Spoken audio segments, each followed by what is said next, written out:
Hi, everyone, and welcome to Organic Chemistry on YouTube. Today, we're going to be talking about cyclohexane conformations, both the boat and the chair form. We'll start first with just a 2D representation of cyclohexane, which is this hexagon shape down in the bottom right corner that I'm circling in blue. This is not the right way to think about cyclohexane because this molecule is not planar like this structure suggests.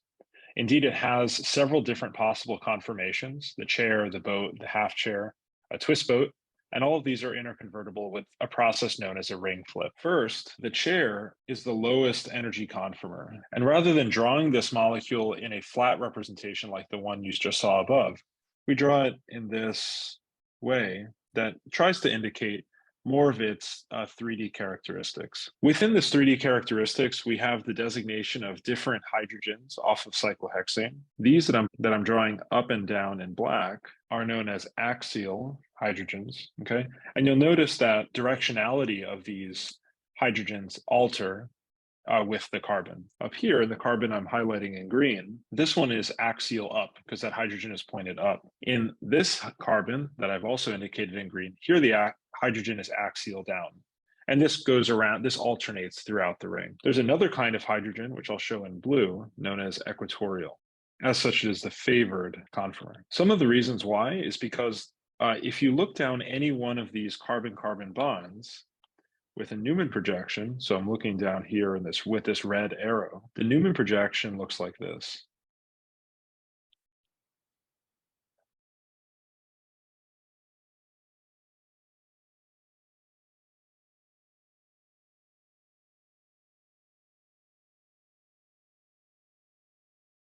And you can see that all of the hydrogens and all the carbon-hydrogen bonds and all the carbon-carbon bonds are staggered relative to one another.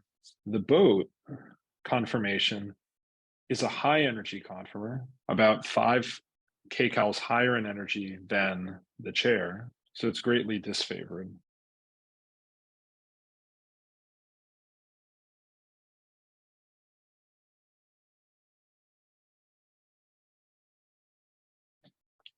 I'm only going to show the front hydrogens and those hydrogens and the flaps of the cyclohexane ring, because these are the most clear to see. If I put too many more hydrogens, it's going to get a little crowded.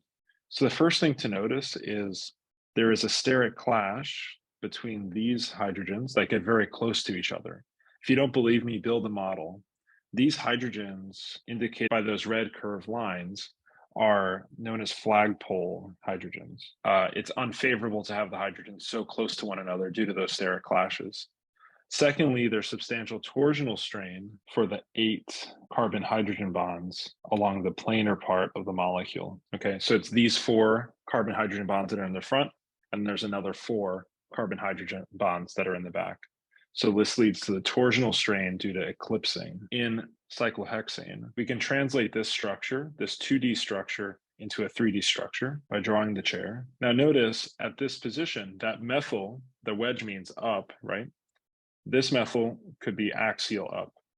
Now, as you'll learn later on, there's diaxial strain, which is similar to the effect experienced by these flagpole hydrogens in the boat conformation. You have this methyl group that experiences steric repulsion from the 1,3 diaxial methyl and hydrogen, as well as the other 1,3 methyl and hydrogen. Instead, you could draw this structure undergoing a ring flip. Notice the equilibrium arrows favoring the structure I'm about to draw. And while this is also a chair, the methyl will point upwards, but it's now in an equatorial position, which is lower in energy. In fact, the equatorial methyl cyclohexane has a relative energy of 0, while the relative energy of the axial methyl cyclohexane has an energy of 1.3 kilocalories per mole. Okay, that's been Organic Chemistry in 5 minutes or less. Thanks for tuning in.